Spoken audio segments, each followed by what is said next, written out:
already know just where I be, dog.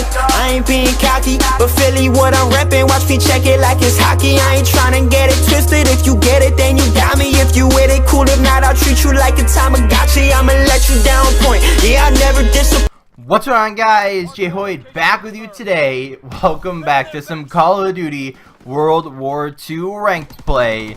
This time we're playing Hardpoint on London docks. And somehow we're going to end up dropping 62 kills and a very, very heartbreaking 1-point loss. So I hope you guys do enjoy that in the background. However, today I've made a couple of videos about, what's wrong with competitive Call of Duty, what they could make, or what they could do to make it better. And I just wanted to make one video strictly for what should Call of Duty competitive be. And let's just say World War II ranked play does not fall in the grooves of what it should be.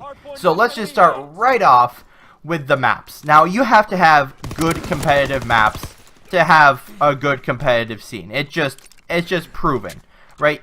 You got to look at any game possible. You have good maps. Not only good maps, but multiple good maps. Now this game, there's like, I'd consider three good maps, maybe. Like St. Marie, London Docks, and Forest are the best 3 maps in the game. There's basically no question about it, at least for competitive goes. Every other map is just not up to par with it. There's other maps that are more fun to play in public matches than they are in ranked play or in competitive Call of Duty. So you have to have good maps, but the amount of maps per game mode should be minimum. And I mean at the least minimum 5. Right? I know it's only a best of 5 series, but you have to have at least 5 good maps to play on each game mode. Now if they're different for each game mode, then that's fine. And or if they have multi-purpose maps, even better. But you have to have, lots of good maps. So that way you're not just seeing, like you did at all these Call of Duty events recently, to where they have the same map like 3 times in a series. Like, that's not fun to watch, in my opinion. Like, yes, I love these maps. I love competitive play. When you see, just say, London Docks Hardpoint, London Docks Search, London Docks CTF, and then you see, like, a St. Marie and then something else, it's like, what? Like, this is not, like, I don't want to be on the same map 3 times in a row. So that's why they need to have more maps. So that way, you could actually play more maps. Or, if you had, just say, 5 good Hardpoint maps, then you have 5 completely different Search maps, and then you had completely different 5 CTF maps. Or even make the maps to the game mode. Imagine that. That would be awesome, right? Then you wouldn't have to be like, oh, this is a good Hardpoint map, but it's not a good CTF map, or it's not a good Search map, or this is a good Search map, but not a good Hardpoint map. Then I feel like that could create a little bit of diversity in at least the map pool selections, because I hate to see, the same map 3 times in a row. It really does suck. Let's move on to the game modes. Now, the game modes are pretty much straightforward. I mean, Hardpoint, best game mode ever. Search and Destroy is a staple in Call of Duty now. And CTF, personally, I would love a little something more fast-paced than CTF, but I do get why it's in the competitive scene, and I do get how to play it. So it's not like I don't know how to play it, so that's why I don't like it. I like the variety of the game modes, right? You have fast-paced, objective game mode in Hardpoint, Search and Destroy, 1 life per round, completely different change of pace, and then CTF's more tactical, more strategic. I get it, right? The good mix there. I like it. So if it stays Hardpoint, Search, CTF, completely fine with that. I do love the 3 game modes, just would prefer to see something a little bit more faster paced than CTF. Now that we talked about the maps and the modes, let's move on into the classes. Now, everyone, I guess we'll go back to, I think it was Advanced Warfare, it might have been Black Ops 3, but you had like 100 class slots or something like that if you bought them or got them or whatever. It was the dumbest thing ever, because you could literally have a completely different class 100 times, and it just didn't make sense. So for competitive, have 10 class slots, right? 10. No more than 10. Or even 5, right? That would kind of limit it a little bit, so you don't have just crazy amount of classes. But then you can't, break a certain hill with a certain class, or have, you know, whatever the case is, right? If you play tactically, you know 10 classes probably going to be the best option for competitive play. Now, although Call of Duty World War II did introduce a new system with the divisions and the basic trainings, they were cool right at the beginning. Starting to get a bit annoying as you're tweaking them every other second, every other update. Super annoying. But let's go back to the damn pick 10 system. The pick 10 points, the 10-point system, whatever you want to consider it. Go back to that. Because we spent, well, I didn't, but they spent so long developing that system to be in pretty much every Call of Duty. And now all of a sudden they go away from it. And it's super dumb, basically, is what I'm saying, right? Go back to your lightweight, your fast hands, your, what else did you have? Flak jacket, your, whatever else was in those perks. Sorry, I haven't played one of those in so long. So go back to the pick 10 system. Go back to secondary gunfighter, primary gunfighter, all that stuff. Go back to the point system. We made it for a reason. Go back to it. It's the best thing ever. Now, even though we talked about the class system and the perks and stuff, let's go to the actual weapons now. So, as far as, you know, what time period or what's going to be the theme of the game, like Call of Duty World War II, or if it's Black Ops 3, Black Ops 2, Black Ops 1, you know, Ghost, whatever it may be, I don't care, basically, what theme it is or what time period it's from. I mean, personally, I would prefer something a little bit more modern.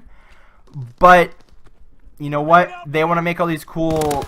I mean, Call of Duty World War II, they nailed it as far as the theme goes. It's not that. But it's just, if you put it back so far, it's just not enjoyable to watch because of the dull textures and the dullness of the game. Now, I know that's pretty much CSGO in a nutshell, but come on. We're what, almost 9-10 years into the franchise? You got to change something up a little bit.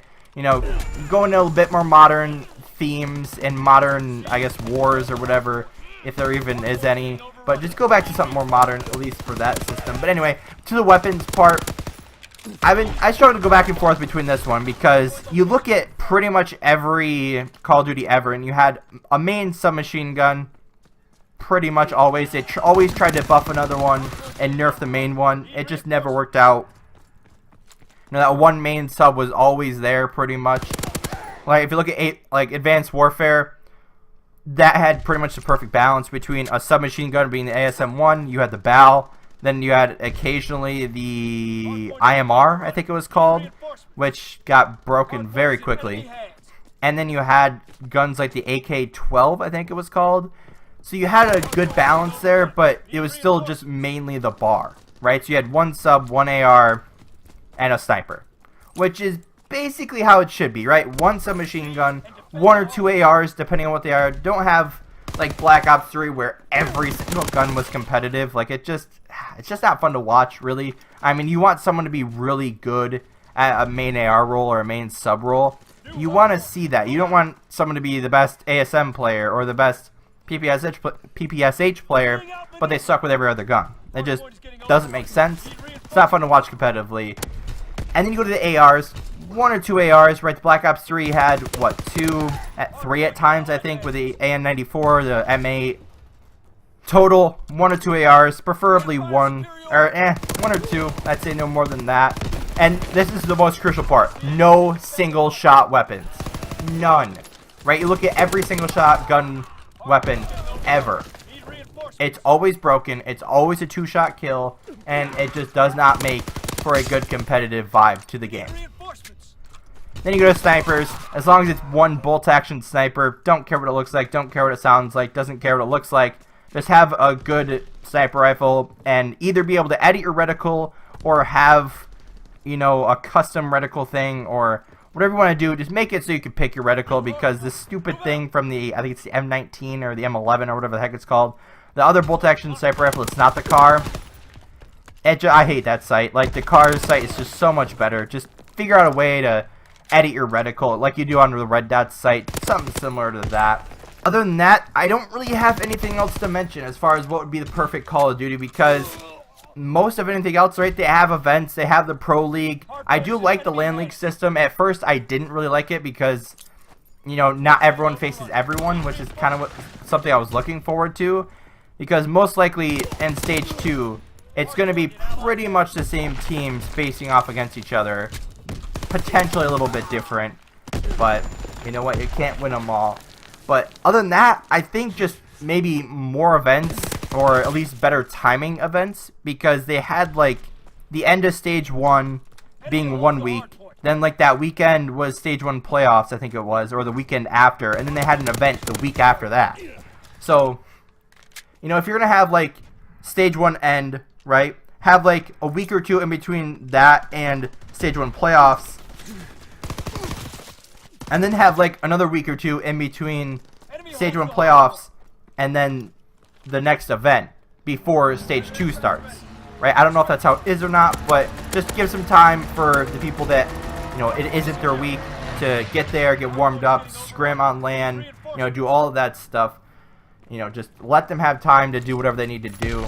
Another thing I would kind of like for competitive is like more scrim, I guess shown scrim times. So if you have like two pro teams that are usually on, you know, during the afternoon, I'd love to see their scrims. Obviously with strats and stuff, they don't want to, and I get that, so they don't get hard countered. But it'd still be nice to see more people streaming, more people playing on stream, more people, you know, uploading YouTube videos, not uploading their scrims or anything, but uploading, you know, just general gameplays, talk about stuff, talk about competitive, you know, what they're looking forward to, just have some more content for Call of Duty, at least. Like, it's just Optic, and is Optic the only person that, or the only organization that actually like tries to do that? I don't really remember. Maybe there is a few for each other organization, but just something more. We need more content out of the Call of Duty side, and just overall, we need to build up the scene to where it gets to that CSGO, to that Overwatch, to the League of Legends level. And, you know, until then, Call of Duty is just going to keep going downhill unless they make an absolutely perfect game, right? Go back to Black Ops 2. I mean, if they remaster Black Ops 2, do you know how good the competitive scene would feel? If you don't remaster it, make a game that's very, very similar. Black Ops 4, you know, could be the best Call of Duty ever, right? Everyone was saying, oh, boots on the ground, you know, World War II is going to save it. But then everyone's complaining about the game, and it's like, oh, okay, whatever. But anyway, guys, that's all I really have to talk about today for the topic of competitive Call of Duty. But I just want you to notice it is a 2v3 at this point. I am close to streaks, and we are 1 point away from winning this game. Somehow I get no auto aim on that kid jumping at me, and my teammate ends up dying, which ends up costing us the game. So collectively we lose by 1 point. I dropped 62 kills. Guy on the other team drops 56 or 58 or something crazy like that. But anyway, guys, I'm going to wrap it up here. If you did enjoy, hit that like button down below if you haven't already. Hit the subscribe button. And as always, guys, we'll see you next time.